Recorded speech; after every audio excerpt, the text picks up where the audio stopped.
कि ना उनकी जूती टूटी और ना उनके कपड़े फटे। जूती इसलिए नहीं टूटी, कपड़े इसलिए नहीं फटे क्योंकि खुदा का हाथ उनके नीचे था।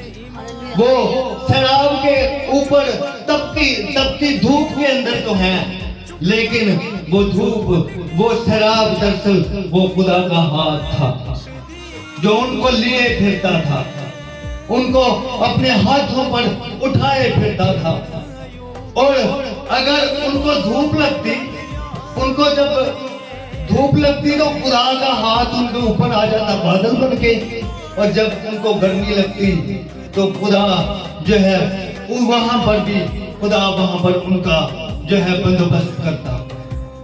और खुदा के कलाम के अंदर लिखा है कि जब उनको गर्मी लगती खुदा का हाथ बादल बन के आ जाता, जब उनको सर्दी लगती तो खुदा का हाथ सतून बनकर, आग बनकर आ जाता। ना उनको सर्दी लगती, ना उनको गर्मी लगती, ना उनको भूख लगती, अगर प्यास भी लगती तो खुदा खुद चट्टान बनकर उनके सामने आ जाता, उनको चट्टान से पानी पिलाता।